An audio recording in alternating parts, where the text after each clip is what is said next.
पिछले दिनों भारत और बांग्लादेश के रिश्तों में काफी तल्खी देखी गई थी, खासकर उस वक्त पर जब शेख हसीना का तख्ता पलट हुआ था। उसके बाद से मोहम्मद यूनुस की सरकार आती है और हिंदुओं के खिलाफ एक अलग उत्पीड़न का दौर शुरू हो जाता है। लेकिन अब बांग्लादेश में एक चुनी हुई सरकार है और अब बांग्लादेश के विदेश मंत्री भारत के दौरे पर आने वाले हैं। उनके दौरे का मकसद क्या है और क्यों अब भारत के दौरे पर बांग्लादेशी विदेश मंत्री खलीलुर रहमान आएंगे? क्या कुछ डील होंगी? 5 वो बड़ी डील होने वाली है जो जानकारी मीडिया रिपोर्ट्स में है। 5 बड़ी डील, 7 अप्रैल के आसपास उनका यह दौरा हो सकता है। हालांकि अभी भी तारीखों का ऐलान नहीं किया गया है। अजीत डोभाल और भारत के विदेश मंत्री एफ जयशंकर इस दौरे के दरमियान पूरा मोर्चा संभालते हुए दिखेंगे। यही वो दोनों शख्स होंगे जो बांग्लादेश के विदेश मंत्री के साथ कई मसलों पर डील करेंगे, कई मसलों पर बातचीत करेंगे। और जो हमने देखा था कि किस तरीके से बांग्लादेश के अंदर हिंदुओं के खिलाफ एक अलग नफरत पैदा हुई थी, उसके बाद से भारत ने भी करारा जवाब दिया था। और अब बांग्लादेश के विदेश मंत्री खलीलुर रहमान अपने हाई डेलीगेशन के साथ भारत के दौरे पर आने वाले हैं। और खास बात यह है कि खलीलुर रहमान जब आएंगे तो उनके साथ मेज पर यानी टेबल पर बातचीत करने के लिए अजीत डोभाल और विदेश मंत्री एफ जयशंकर होंगे। तो क्या कुछ बातचीत होगी? 2 दिनों का यह दौरा होगा। अगर हम सबसे पहले बात करते हैं एफ जयशंकर के साथ उनकी क्या मीटिंग होगी, तो जयशंकर के साथ आर्थिक सहयोग और साझा कूटनीति पर लंबी चर्चा होगी। अजीत डोभाल के साथ क्या कुछ बैठक में बातचीत होगी? अजीत डोभाल के साथ आपको बता दें कि सीमा सुरक्षा और आतंकवाद जैसे संवेदनशील मुद्दों पर जीरो टॉलरेंस की रणनीति अपनाई जाएगी। तो इन मसलों पर बातचीत होगी क्योंकि हाई सिक्योरिटी और इकोनॉमिक आर्किटेक्चर जैसे कई बड़े मुद्दों पर बातचीत होने की संभावना है। वो 5 मुद्दे क्या हैं आपको बिना देर किए बता देता हूं, क्योंकि निश्चित तौर पर भारत और बांग्लादेश के रिश्तों में काफी चर्चा रही है, तो यह दौरा इसलिए अहम है।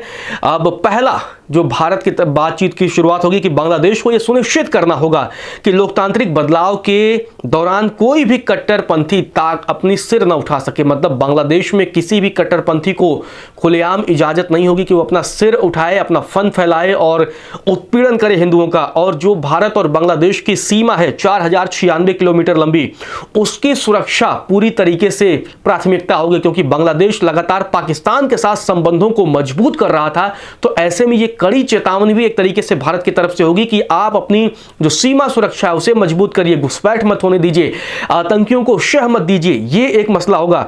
दूसरा होगा फारस की खाड़ी में जारी ब्लॉकेड को देखते हुए दोनों देश व्यापार और ऊर्जा के लिए बंगाल की खाड़ी को एक सुरक्षित तौर पर विकसित करना चाहते हैं, क्योंकि बंगाल की खाड़ी भारत और बांग्लादेश दोनों के लिए बेहद अहम है।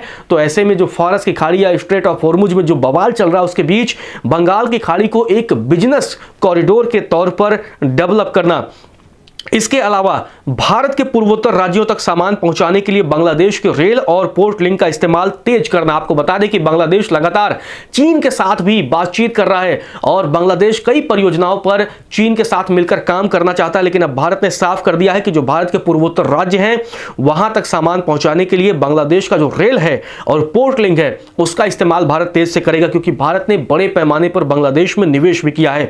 और साथ ही ढाका को भारतीय बाजार तक सीधी और आसान पहुंच बनाने के लिए भी बातचीत होने वाली है। इसके अलावा जो सबसे अहम मुद्दा है वो होगा तीस्ता जल बंटवारे का, क्योंकि तीस्ता जल बंटवारे को लेकर के दोनों देशों के बीच लंबे समय से कुछ समय से अभी तनातनी भी देखने को मिली है, वो स्थगित हो गया है। और तीस्ता जल बंटवारे को लेकर चीन को भी लगातार बांग्लादेश ऑफर देता रहा है और पिछले दिनों चीन के कुछ अधिकारियों और नेताओं को दौरा भी कराया था। तो इस मुद्दे पर भी बातचीत करने की कोशिश होगी और साथ ही अपने भू राजनीतिक बदलाव के खिलाफ एक मजबूत सुरक्षा कवच तैयार करना। तो ये वो मुद्दे हैं जिन पर बांग्लादेश और भारत के बीच ये बातचीत होना है। और ये बातचीत ऐसे वक्त में हो रही है कि जब तारिक रहमान बांग्लादेश के नए प्रधानमंत्री बन चुके हैं और ये दौरा माना जा रहा है, जो बांग्लादेश के विदेश मंत्री का ये दौरा है वो तारिक रहमान के भारत दौरे को जोड़कर देखा जा रहा है, क्योंकि ये आएंगे और उसके बाद से जब दोनों देशों के बीच जो खटास थी वो जब कहीं ना कहीं जो कम होगी और जो दोनों देशों के बीच एक गर्मजोश, मतलब दोनों देशों के बीच जो एक गर्माहट आ गई थी रिश्तों में, जब वो उसकी बर्फ पिघलेगी तो आने वाले समय पर तारिक रहमान भारत आएंगे और उस दरमियान भी कई अहम समझौते रिश्ते हो सकते हैं। खासकर भारत के लिए बांग्लादेश इसलिए अहम हो जाता है क्योंकि बांग्लादेश लगातार चीन और पाकिस्तान के साथ नजदीकियां बढ़ा रहा था, और अगर भारत का एक और पड़ोसी चीन और पाकिस्तान के पाले में चला जाता है तो इससे भारत को बड़े पैमाने पर नुकसान की संभावना है।